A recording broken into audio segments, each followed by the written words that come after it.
So hello and welcome back everyone to this another beautiful wonderful video. In today's video we are going to continue with a beautiful chapter that is entrepreneurship scenario of the subject business environment. अच्छा, कोई भी बच्चा अगर नया है तो उनको मैं बता दूं दोस्तों, हम लोग हैं CS एग्जाम स्क्वाड और यहाँ पे हम लोग CS रिलेटेड सारे क्लासेस करवाते हैं for CSEET and CS executive also. CSEET के classes completely free of cost रहते हैं। CSEET तो आपको ज्वाइन कर लेना है हमारा अचीवर्स बैच, ठीक है। आपको ज्वाइन करना है achievers batch completely free. Link जो है वो डिस्क्रिप्शन में है, ठीक है, वहाँ से आपको चेकआउट कर लेना है। एंड इसमें हम लोग क्या करेंगे सर, ग्रुप में आपको सारे नोटिफिकेशंस मिल जाएंगे, वहाँ पे हम लोग MCQ प्रैक्टिस करेंगे, क्वेश्चंस को सॉल्व करेंगे एंड बहुत कुछ करने वाले उस ग्रुप में। तो you have to be super active in that group.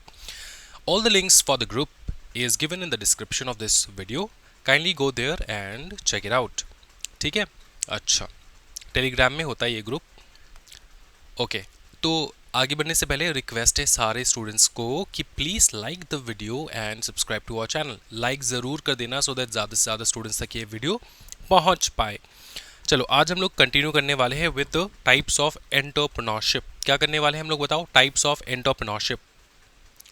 सबसे पहला होता है स्मॉल बिजनेस एंटरप्रेन्योरशिप, फिर होता है स्केलेबल स्टार्टअप एंटरप्रेन्योरशिप, फिर आता है हमारा large companies big business entrepreneurship, then social entrepreneurship, then आते हैं हमारे, अच्छा बस इतना ही है। तो 4 प्रकार के एंटरप्रेन्योरशिप हम लोग देखने वाले। सबसे पहला है हमारा स्मॉल बिजनेस एंटरप्रेन्योरशिप। देखो, स्मॉल बिजनेस नाम से तुमको पता चल रहा है कि इनका जो साइज होगा ना, इस बिजनेस का जो साइज होगा और रेवेन्यू मॉडल होगा वो क्या रहेगा, स्मॉल। समझ में आ रहा है? साइज एंड रेवेन्यू लिमिटेड रहता है, स्मॉल रहता है। नॉर्मली स्मॉल बिजनेसेस वो करते हैं जो सोल प्रोपराइटर के रूप में आते हैं, मतलब दुकानदार, independent solely owned limited size revenue operation locally and regionally. छोटे मोटे पकड़ लो, पान शॉप का दुकान हो गया, फिर मैकेनिक का दुकान हो गया, हार्डवेयर के दुकान हो गए, जहाँ पर एक सोल एंटरप्रेन्योर रहता है। एक दो कर्मचारी रह सकता है, उसके स्टाफ रह सकता है, लेकिन वो अकेले ही बिजनेस को पूरा मैनेज करता है। क्या ये समझ में आ रहा है? तो ये तुम्हारे लोकल एरियाज में जो भी बिजनेसेस हैं वो कवर हो जाते हैं इसमें। फिर हम लोग देखने वाले हैं फोकस। ये किसके ऊपर फोकस करता है? पर्सनलाइज्ड सर्विस के ऊपर। किसके ऊपर? Personalised service. याद रखना, क्या?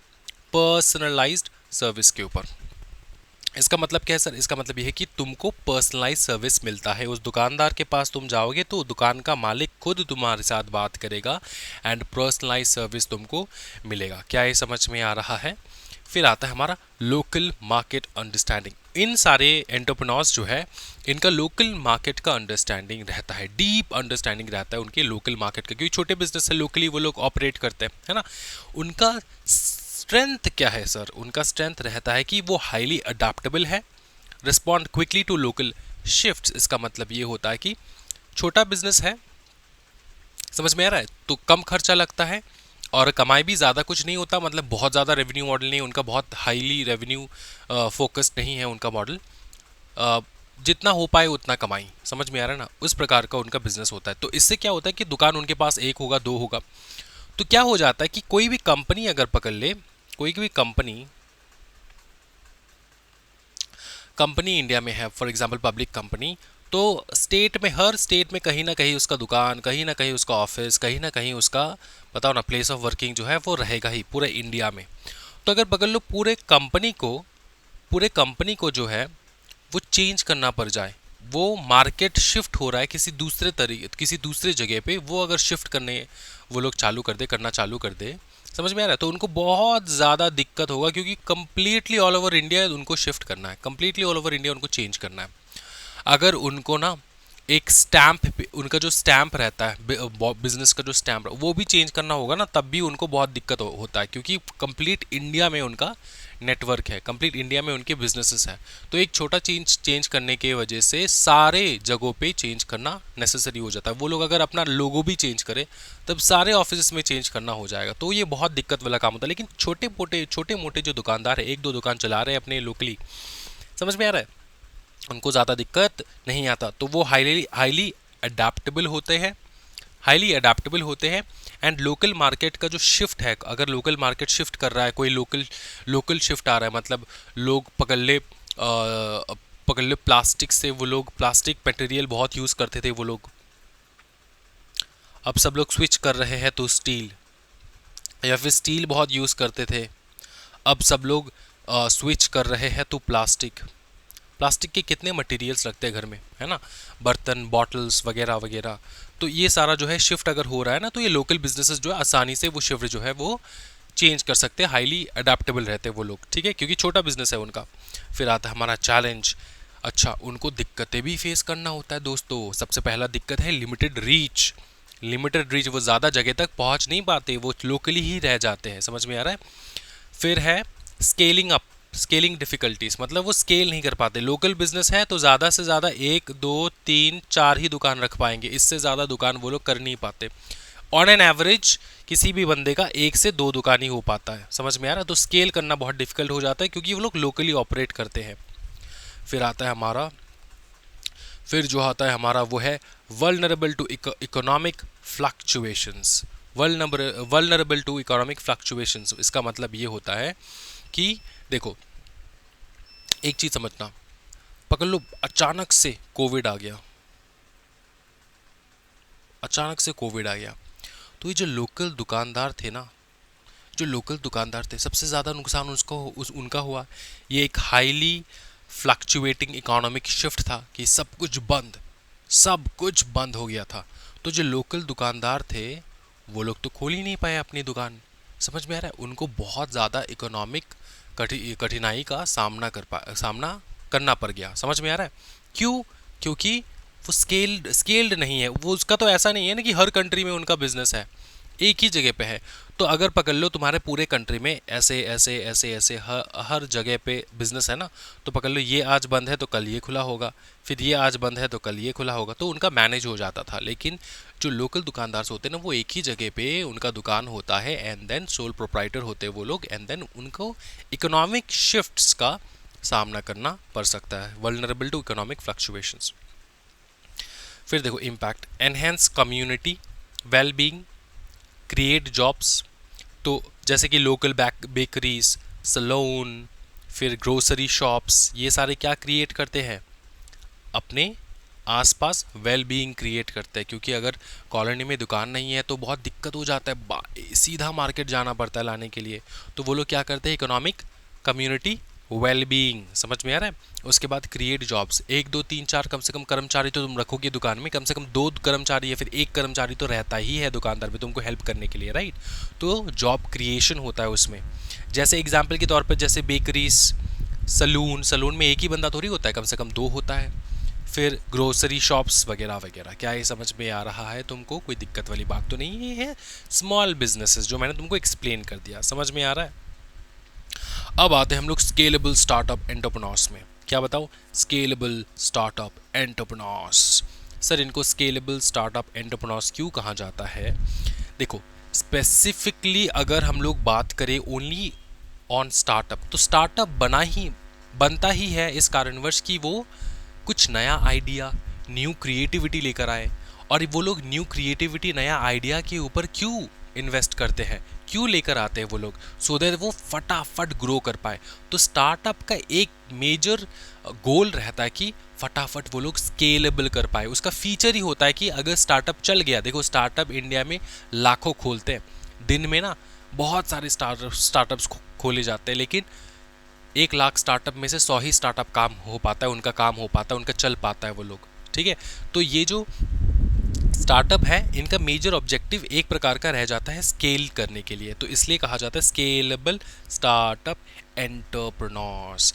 अच्छा, ये वो प्रकार के बिजनेस मॉडल होते हैं जिसके पास पोटेंशियल रहता है for significant growth and expansion. Growth भी रहता है, एक्सपांशन भी रहता है, क्योंकि स्टार्टअप जो है न्यू आइडिया है, और न्यू आइडिया अचानक से अगर किसी को ये न्यू आइडिया मिल गया, स्टार्टअप मतलब न्यू आइडिया, न्यू क्रिएशन, समझ में आ रहा है। तो अगर ये हो रहा है, अगर न्यू आइडिया मार्केट में आ रहा है तो क्या होगा बताओ, ग्रोथ होगा, एक्सपांशन होगा, फटाफट वो एक्सपांड होगा, क्योंकि वो प्रॉब्लम सॉल्विंग के ऊपर ध्यान देते हैं। स्टार्टअप्स मोस्टली 90% जो है वो प्रॉब्लम सॉल्विंग के ऊपर ध्यान दिया जाता है। समझ में आ रहा है? हाँ जी, कोई दिक्कत वाली बात नहीं। फिर देखो फोकस, वो लोग फोकस किस चीज़ के ऊपर करते हैं, innovation, technology, unique approach, aim to dominate sectors, create new industries, नया इंडस्ट्री क्रिएट करते हैं, यूनिक अप्रोच, इनोवेटिव टेक्नोलॉजी लेकर आते हैं, डोमिनेट सेक्टर्स मतलब जो पहले से सेक्टर्स चल रहे हैं उसको डोमिनेट करने के लिए आते हैं, क्योंकि न्यू आइडिया है उनके पास, उनका बेटर आइडिया है। स्ट्रेंथ रहता है disruptive potential, innovation, innovative product and services. अब देखो डिस्ट्रप्टिव पोटेंशियल का मतलब ये होता है कि स्टार्टअप के पास ना ऐसा स्ट्रेंथ रहता है कि वो लोग ना आसपास पूरा डिस्ट्रप्शन फैला दे, डिस्ट्रप्शन मतलब तबाही मचा दे, जैसे कि एआई, ठीक है। अब जब सैम ऑल्टमेंट ने क्या कहते हैं इसको, चैट जीपीटी लेकर आए, ठीक है, क्या चैट जीपीटी, सैम ऑल्टमेंट ने जैसे ही चैट जीपीटी लेकर आए, क्या हुआ क्या, हाँ जी, हुआ ये कि आसपास पूरा डिसरप्शन होना चालू हो गया। जितनी बड़ी बड़ी कंपनीज, टेक जायंट है ना, उन्होंने अपने 100% फोकस को हटा के उनका फोकस चेंज कर लिया। उन्होंने 60%, उनके टोटल कैपेसिटी एंड फोकस का 60% फोकस एआई में डाल दिया, because this is the new industry today. AI is the new industry, AI industry, समझ में आ रहा है, जहाँ पे एआई से रिलेटेड लोग इनोवेशन करते हैं, समझ में आ रहा है। तो एआई आने से क्या हुआ, डिस्ट्रप्शन फैल गया, कितने सारे लोगों का जॉब जो है वो चला गया, और जाने वाला है, फ्यूचर में और जाने वाला है, समझ में आ रहा है। सो जो भी टेक सेवी लोग होते हैं ना, उनको बहुत कॉशियस रहना पड़ता है, and they have to adapt with the change. फिर आता है innovative product, obviously innovative product लेकर आते हैं, सर्विसेज लेकर आते हैं, इनोवेशन लेकर आते हैं, जैसे रैपिडो पकड़ लो, फिर तुम्हारा ओला, उबर, ठीक है, ये सारे पहले स्टार्टअप्स ही थे, अब तो वो लोग स्टैब्लिश्ड हो चुके हैं, समझ में आ रहा है। 10 साल निकल गया तो स्टार्टअप के नाम से तुम्हारा नाम निकल गया, समझ में आ रहा है। वो स्टैब्लिश एंटरप्रेन्योर्स बन गए, स्टैब्लिश एंटरप्राइजेस बन गए, स्टैब्लिश कंपनीज बन गए, समझ में आ रहा है। ओके, चैलेंज ये रहता है उनका कि they need substantial initial investment, rapid scaling complexities, regulatory hurdles and require skilled team। दो चीज़ जो सबसे ज़्यादा इम्पॉर्टेंट रहता है किसी भी स्टार्टअप के लिए, वो है रिक्वायर्स स्किल्ड टीम। क्या बताओ, तुम्हारा जो टीम होना चाहिए उसमें स्किल्ड लोग बहुत ज़्यादा होना चाहिए, स्किल्ड लोग बहुत ज़्यादा होना चाहिए, एंड तुमको इन्वेस्टमेंट भी चाहिए होता है, इनिशियल इन्वेस्टमेंट नहीं है तो स्टार्टअप ग्रो नहीं कर पाता, इन्वेस्टमेंट चाहिए होता है, ठीक है। नेक्स्ट, इम्पैक्ट, डिस्टर्ब मार्केट बताया था मैंने, फिर क्रिएट जॉब्स, ठीक है, drive economic growth, jobs creation होता है, जॉब निकल भी जाता है, दोनों का पॉजिटिव नेगेटिव है। एआई इंडस्ट्री आने के बाद जॉब क्रिएट भी हुआ है एंड जॉब निकल भी गया है, समझ में आ रहा है। फिर देखो नेक्स्ट आता है हमारा लार्ज कंपनीज, बिग एंटरप्रेन्योरशिप्स। ये देखो एकदम स्टैब्लिश्ड बिजनेसेस है, समझ में आ रहा है, ये एकदम स्टैब्लिश्ड बिजनेसेस है, समझे। Large companies, big business entrepreneurs, commercially entity with substantial market influence, resources, multiple locations, अलग अलग लोकेशंस में उनका बिजनेस है, रिसोर्सेज का कोई कमी नहीं है, मार्केट इन्फ्लुएंस है उसके पास, क्योंकि मार्केट में ज़्यादातर वही लोग चलते हैं, ठीक है, एंड उसी को कहा जाता है मार्केट इन्फ्लुएंस, मतलब लोग क्या पसंद करते हैं, लोग उनको पसंद करते हैं, कमर्शियल एंटिटी है वो। फिर आता है हमारा फोकस, स्टेडी ग्रोथ के ऊपर डिपेंड करते हैं वो लोग, लार्ज स्केल प्रोजेक्ट रखते हैं एंड ग्लोबल प्रेजेंस बनाते हैं, ऑल ओवर वर्ल्ड वो लोग अपना अपना प्रेजेंस बनाने की कोशिश करते हैं। क्या ये समझ में आ रहा है? ओके। और ग्रोथ जो है वो स्टेडी रखने की कोशिश करते हैं, रैपिड ग्रोथ उनको चाहिए नहीं होता, ठीक है, अचानक से बढ़ जाए ऐसा चाहिए नहीं होता, क्योंकि वो लोग ऑलरेडी स्टैब्लिश्ड है। क्या ये समझ में आ रहा है आपको? फिर देखो स्ट्रेंथ देखते हैं दोस्तों हम लोग, स्ट्रेंथ देखो, रिसोर्सेज फॉर लार्ज प्रोजेक्ट्स, क्योंकि उनके पास वो लोग स्टैब्लिश्ड बिजनेस है तो उनके पास रिसोर्सेज की कोई कमी नहीं है, रिसोर्सेज ढेर सारा है। फिर सेटिंग इंडस्ट्री स्टैंडर्ड्स सेट करते हैं, मतलब इंडस्ट्री स्टैंडर्ड मतलब ये लोग बाप है, समझ में आ रहा है? ये लोग बाप है उस बिज़नेस का, तो वो लोग स्टैंडर्ड तैयार करते हैं कि इस इंडस्ट्री में क्या होना चाहिए क्या नहीं होना चाहिए, उनको फॉलो किया जाता है। वो लोग जो डिसाइड कर लेते हैं, समझ में आ रहा है, उसको फॉलो किया जाता है by the other lower entrepreneurs, ठीक है, छोटे छोटे entrepreneurs, smaller entrepreneurs. Addressing societal challenges, investing in sustainability, ठीक है, सोसाइटियल चैलेंजेस के ऊपर वो लोग जो है ज़्यादा फोकस करते हैं। सोसाइटी में चैलेंज ये है कि बहुत ज़्यादा पोल्यूशन होता है, एयर पोल्यूशन होता है, इसलिए इलेक्ट्रिसिटी में वो लोग कन्वर्ट कर दिए, फॉर एग्जांपल ओला इलेक्ट्रिक, समझ में आ रहा है, इस प्रकार से। अच्छा, चैलेंज ये रहता है कि risk of disruption from nibble innovators. Nibble innovators का मतलब ये होता है छोटे मोटे इनोवेटर्स आके ना, एकदम नए नए छोटे मोटे इनोवेटर्स आके एकदम नए नए इनोवेटर्स मतलब अचानक से आ गए, ठीक है, थोड़ा एक न्यू आइडिया लेकर आ गए एंड पूरा मार्केट में तबाही मचा दिए, पूरे मार्केट में तबाही मचा दिए, जैसे कि ओयो। अच्छा, ओयो आने से पहले क्या होटल चेन नहीं था? होटल चेन था सर, बहुत एक्सपेंसिव होता था, लेकिन अब जो है हमको 600-700 रुपये में होटल्स मिल जाते हैं, और अच्छा होटल मिल जाता है, और हम लोग ऑनलाइन बुकिंग भी कर पाते हैं। Online booking. तो जब पहले होटल चेन्स थे ना, बड़े बड़े होटल चेन थे, तो लोग अगर कहीं किसी अच्छे लोकेशन में जाना चाहते थे, उनको बहुत ज़्यादा होटल का खर्चा आता था। वहीं पे ओयो आके उन्होंने क्या किया, बताओ ना क्या किया? उन्होंने होटल चेन खोल लिया, ठीक है, एंड ओयो का जो स्टैब्लिश होटल चेन्स है, उसने टक्कर दिया the already presented big big hotel chains. समझ में आ रहा? बड़े बड़े होटल के चेन ओबेरॉय कह लो, फिर तुम्हारा टाटा का चेन कह लो, सबको ना, लेमन ट्री कह लो, सबको जो है ना एक बहुत बड़ा स्टर्लिंग कह लो, बहुत बड़ा सेटबैक आया है, क्योंकि ओयो जो है बहुत कम पैसे में अच्छा होटल जो है वो लोग प्रोवाइड कर पाते हैं। लेकिन मेरा personal experience, when I went to Chandigarh once, मेरे को इमीडिएटली कुछ होटल चाहिए था, एंड आज के आज अगर मैं होटल बुकिंग करूं तो इट वाज़ वेरी एक्सपेंसिव। तो मेरे को 2000 के रेंज में कोई होटल चाहिए था, 2K, ठीक है। तो ये तब का बात है जब मैं स्टूडेंट था, समझ में आ रहा है? तो 2K was a big thing for me. तो 2K के अंदर मेरे को चाहिए था एक होटल। मैं गया होटल पे, मैंने बुक किया ऑनलाइन, मैं गया वहाँ पे, होटल वाले ने कहा कि सर आपने जो रूम बुक किया उसका प्राइस ज़्यादा है। मैंने कहा कि जो भी रूम बुक किया मैंने ऑनलाइन बुकिंग किया, वहाँ पे 2K शो कर रहा था, तो मैंने 2K पे कर दिया। समझ में आ रहा है? तो उन लोगों ने कहा नहीं, आपने डीलक्स वगैरह क्या क्या बोला उन्होंने, तो वो जो है आपने बुकिंग किया है, तो इट इज़ अराउंड 2500 रुपीज़। तो मैंने कहा ये it is not possible, because मैंने ऑनलाइन बुकिंग किया है, मैं एक्स्ट्रा 500 क्यों दूँ? For that time 500 rupees is a big stuff for me, मेरे को एक ही दिन रहना है। तो उन्होंने बताया कि सर आपको जो है हम लोग रूम नहीं दे सकते। तो ये रहा मेरा एक्सपीरियंस विद ओयो। समझ में आ रहा है? एक्सपीरियंस ये था। अब फिर मैं सुबह सुबह लगभग 5 बजे, अर्ली मॉर्निंग, 5 नहीं 4 बज रहे थे, अर्ली मॉर्निंग में मैं गया चंडीगढ़, फिर ट्रेन से उतरा, फिर then I went to this OYO. आसपास बहुत सारे ओयो थे, वहाँ पे सिर्फ ओयो ही थे।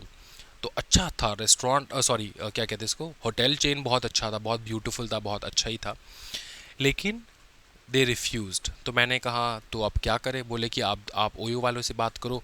मैं गया फिर ऑनलाइन उनके हेल्प सेंटर पे, हेल्प सेंटर वगैरह ने बोला कि सर आपको मैं दूसरा दे देता हूँ। तो दूसरे पे गए, दूसरे वाला सेम कह रहा है कि नहीं सर आपको इतने पैसे में नहीं मिलने वाला। अब हो सकता है कि ये जो होटल वाले बंदे थे ना, वही लोग चालाकी कर रहे थे मेरे साथ, लेकिन जो भी रहा एक्सपीरियंस बहुत गंदा था, ठीक है।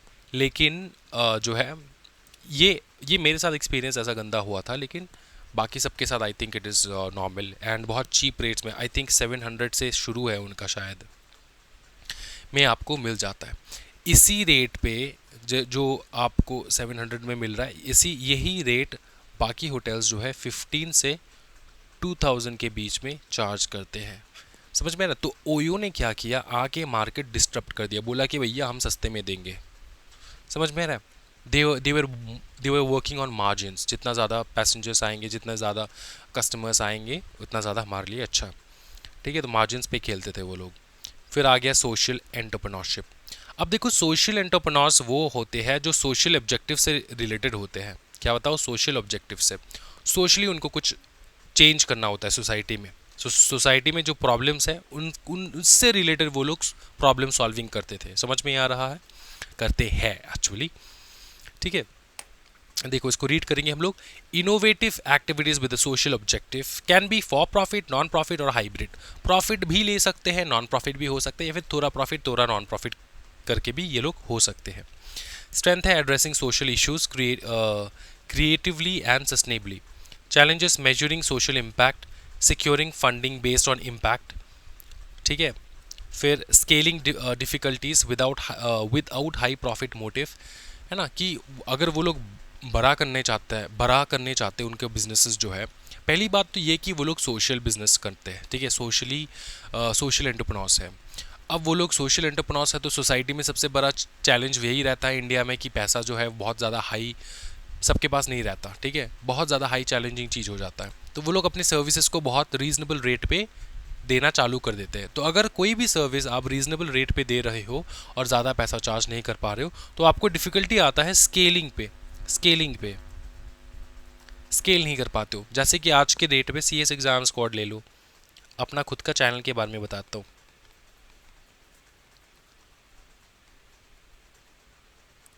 ठीक है, ये स्टार्ट हुआ था लगभग 2020 को विद अ सोशल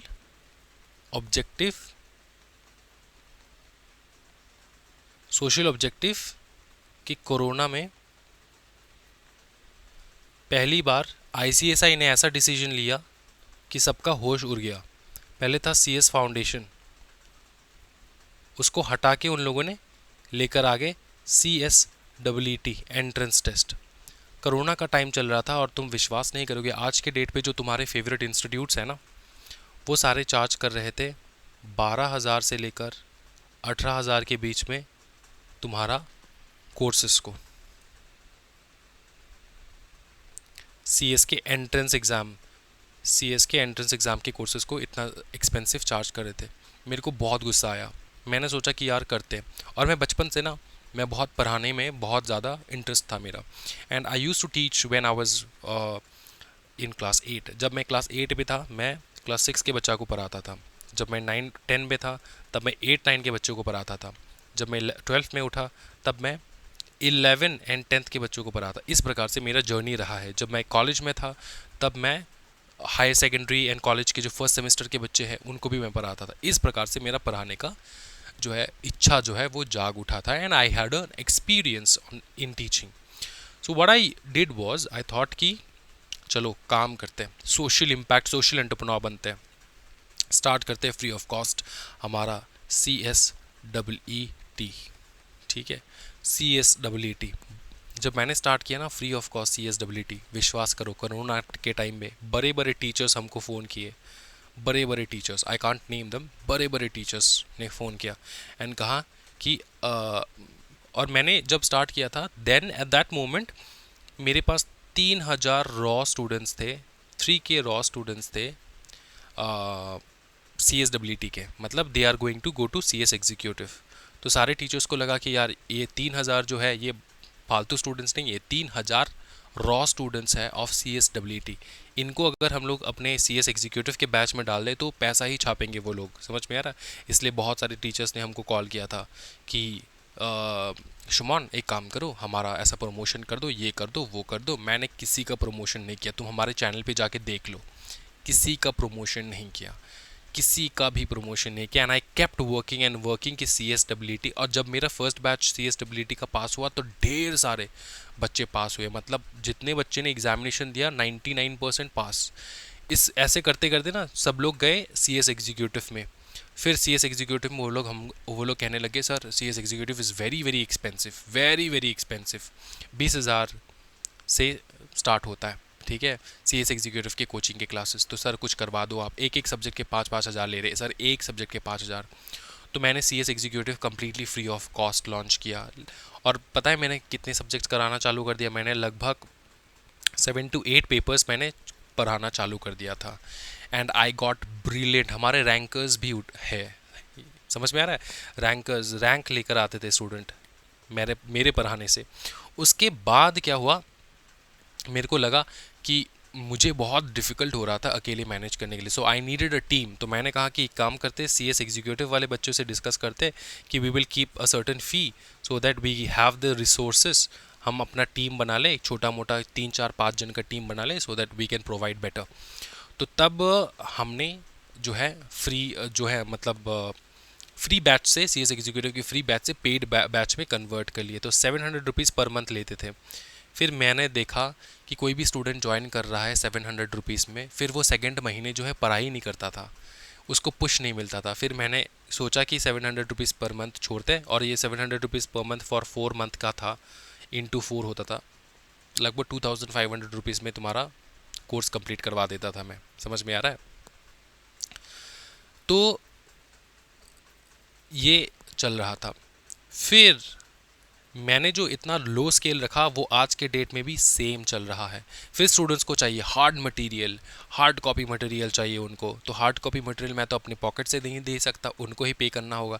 फिर लेक्चर्स के प्राइसेस जो है, एक मटेरियल का कॉस्टिंग अगर तुम्हारा पकड़ लो कम से कम 350 से 400 रुपये आ रहा है ना, तो उसका पैकेजिंग फिर डिलीवरी सब मिला के कम से कम 500 रुपये आ जाता है विदाउट एनी मार्जिन।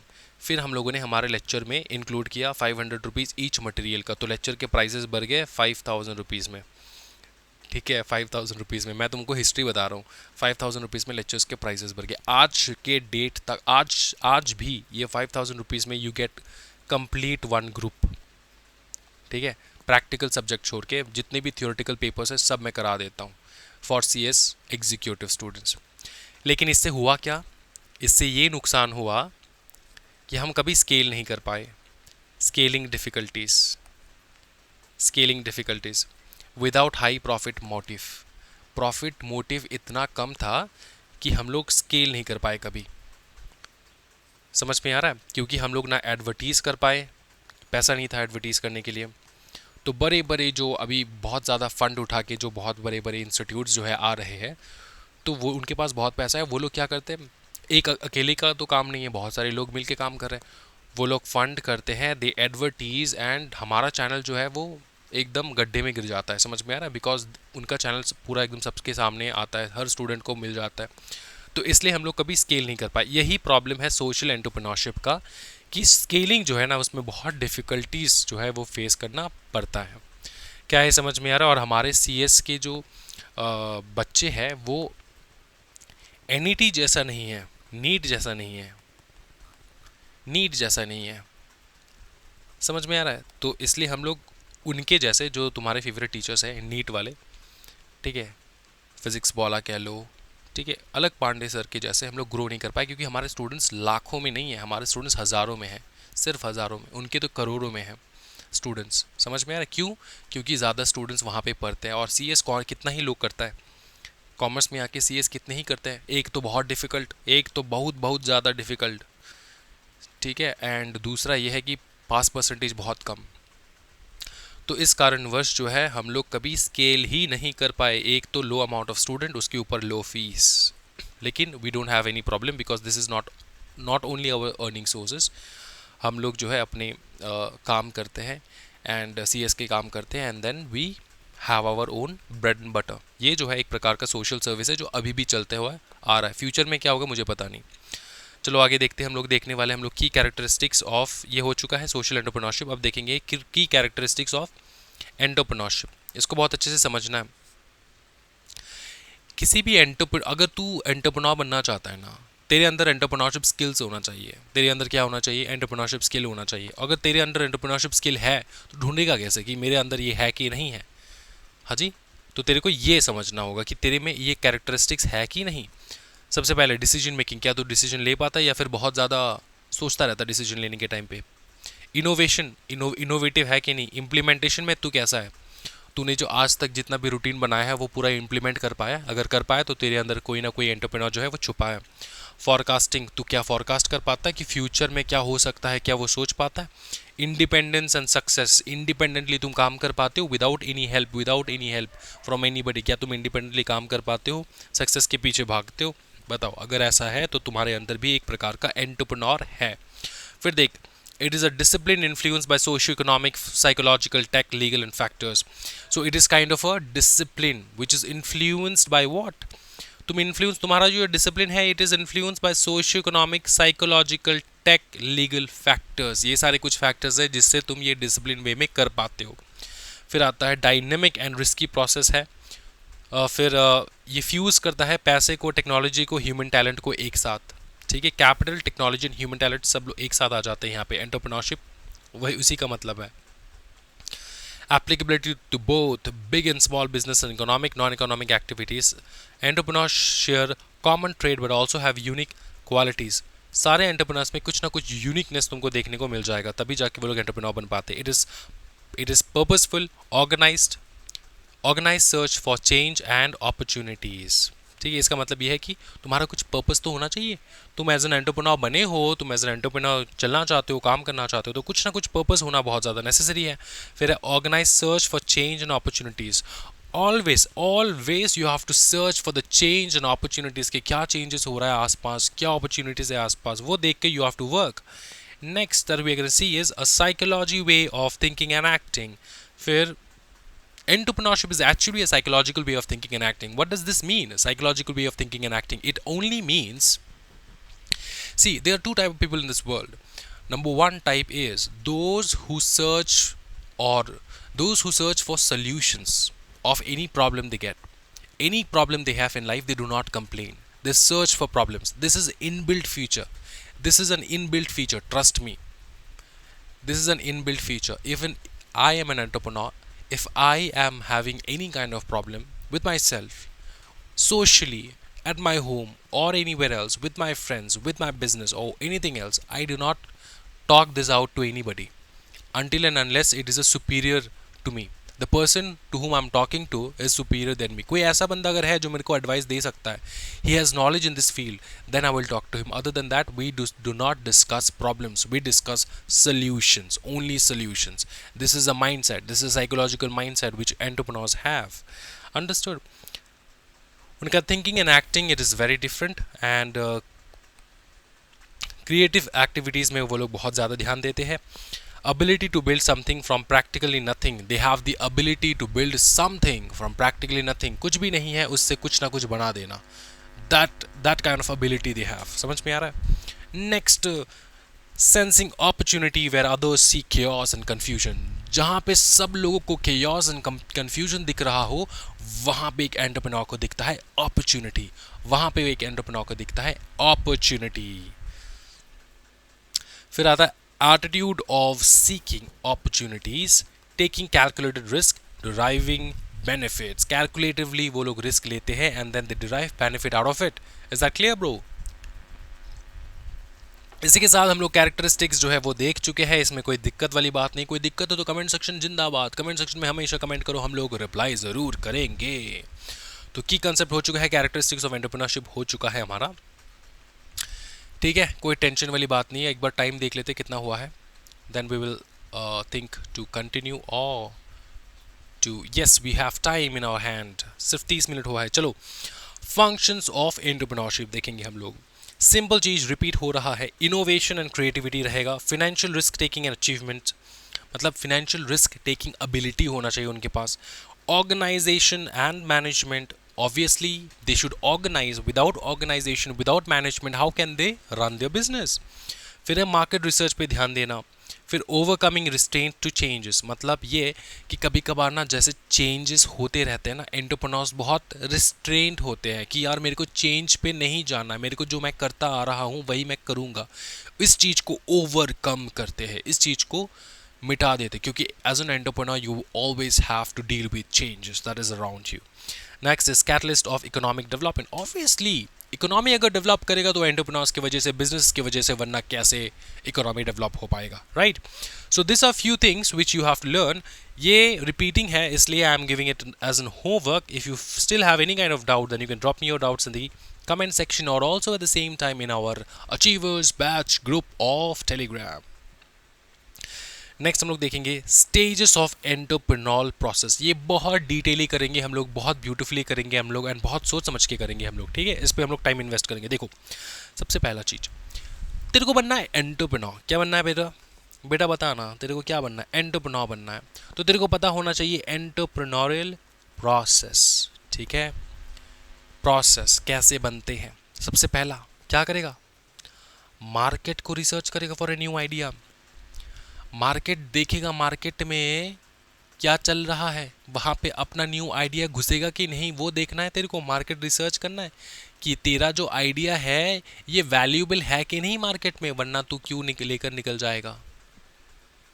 जैसे एक शार्क टैंक में आया था एक बंदा, शार्क टैंक में एक बंदा आया था फॉर एग्जांपल, अश्नीर ग्रोवर ने उसको पूरा अश्लील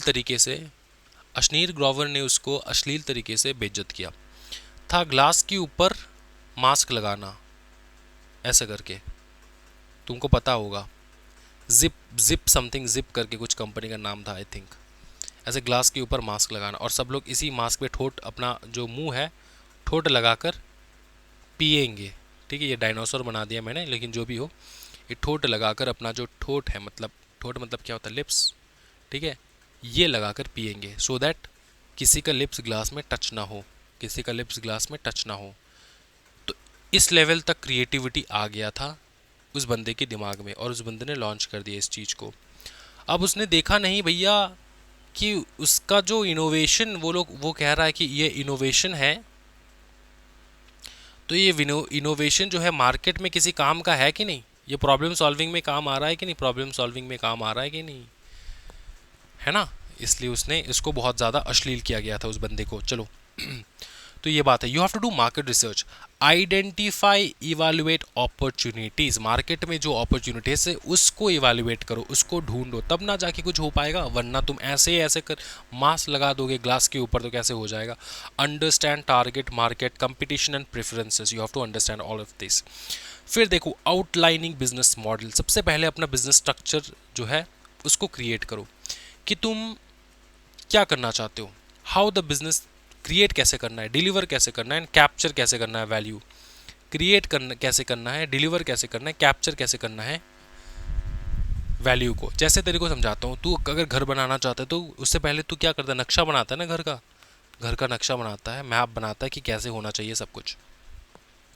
इसी प्रकार से तुम जब कोई बिजनेस खोलना चाहते हो, अपना एंटरप्रेन्योरशिप प्रोसेस स्टार्ट करना चाहते हो, you have to make a map out of कि तुम्हारा बिजनेस मॉडल किस प्रकार से होगा, आउटलाइन करना होगा, राइट, उसको कि तुम कैसे क्रिएट करोगे business, create how the business creates, delivers and capture value, कैसे क्रिएट करोगे, कैसे डिलीवर करोगे, कैसे वैल्यू को कैप्चर करोगे। वैल्यू कैप्चर करने का मतलब ये होता है कि पब्लिक के डिमांड्स को मीट करोगे, समझ में आ रहा है। फिर आता है हमारा detail analysis of promising idea, evaluate worthiness, ये एक पॉइंट है, काफ़ी है। इवालुएट वर्दीनेस कि तुम जो आइडिया लेकर आए हो क्या वो आइडिया काम का है कि नहीं, तुम जो आइडिया लेकर आए हो दोस्तों क्या वो आइडिया कोई काम का है कि नहीं, ये चीज़ तुम इवालुएट करोगे, या फिर तुम ऐसे ग्लास के ऊपर, कप के ऊपर मास्क लगा दोगे। तो इवालुएट वर्दीनेस क्या है, समझ में आ रहा है, ये तुम डिटेल एनालाइजिंग करोगे, क्या तुम्हारा आइडिया प्रॉमिसिंग है कि नहीं, अट्रैक्टिव है कि नहीं, फीजिबल है कि नहीं, क्या हम लोग उस पैसे से बना पाएंगे, क्या हम लोग कंपटीटिव एडवांटेजेस ले पाएंगे, क्या कंपटीशन है इस लाइन में। फिर रिस्क क्या है, एनालाइज करना है पर्सनल स्किल एंड कैपेबिलिटीज़, क्या तुम्हारे पास वो स्किल एंड कैपेबिलिटीज़ है to deliver the product that you are thinking about. फिर आता है हमारा selection of the most promising idea, तुम्हारे पास बहुत सारे आइडियाज़ रहेंगे, idea A, idea B, idea C, idea D. अब इनमें से जो सबसे ज़्यादा प्रॉमिसिंग है, फॉर एग्जांपल आइडिया बी, उसको तुम क्या करोगे, चूज़, क्या करोगे बताओ, चूज़, ठीक है, चूज़ द बेस्ट ऑप्शन।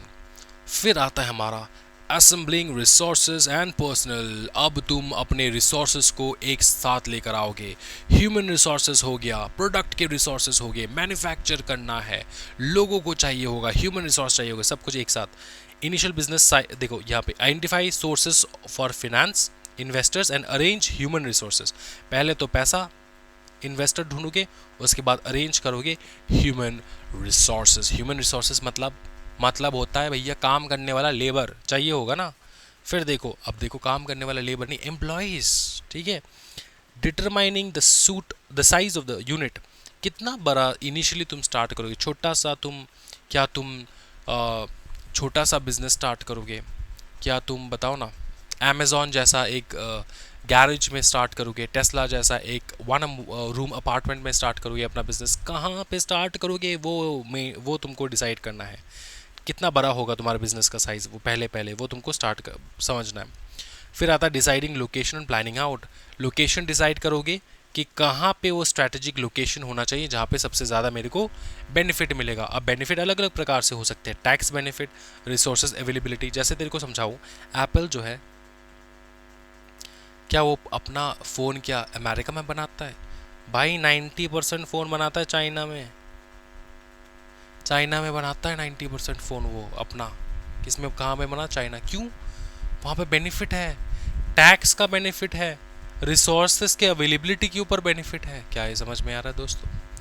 फिर देखो, sound financial planning, optimise use of available financial resource. जितना रिसोर्सेज है उसको अच्छी प्रकार से यूज़ करने का तुम्हारा प्लान होना चाहिए। फिर आता है लॉन्चिंग द एंटरप्राइज, लॉन्च कर देना एंटरप्राइज को। Manage the company and then harvesting. Manage the company का मतलब होता है कंपनी को चलाना, एंड चलाने के बाद जब तुम्हारा टाइम आ जाएगा हार्वेस्ट करने के लिए, मतलब प्रॉफिट जो है वो देखने के लिए, देन यू हार्वेस्ट। ठीक है। Evaluate actual growth versus planned growth, कि तुमने क्या प्लानिंग किया था और तुम्हारा क्या ग्रोथ हुआ है, वो तुम हार्वेस्ट करोगे, देखोगे। समझ में आ रहा है? इससे क्या होगा, तुम्हारे फ्यूचर प्लानिंग में हेल्प होगा। ये हो चुका है हमारा स्टेजेस ऑफ एंटरप्रेन्योरियल प्रोसेस। अब एक चीज़ मैं देखता हूँ, एक सेकेंड। हाँ, ये हो चुका है। फिर हम लोग जो देखने वाले हैं वो है एंटरप्रेन्योरशिप सिनेरियो इन इंडिया। ये इतना ब्रिलियंट कॉन्सेप्ट है दोस्तों कि ये हम लोग नेक्स्ट क्लास करेंगे, सो दैट एक नया फ्रेश टॉपिक से हम लोग स्टार्ट कर पाए। ठीक है। लगभग आई थिंक, मेरे को जितना लगता है दोस्तों, कि और 1 से 2 क्लास में तुम्हारा ये पूरा चैप्टर कंप्लीट हो जाएगा। इसी के साथ आज का क्लास हम लोग यहीं पे एंड करते हैं, एंड ज़रूर लाइक एंड सब्सक्राइब कर देना चैनल को, because you are only our hope, so that you can help us grow and we can benefit you with knowledge and wisdom. Thank you so much everyone. Happy learning guys. Bye bye. Take care. Jai Hind.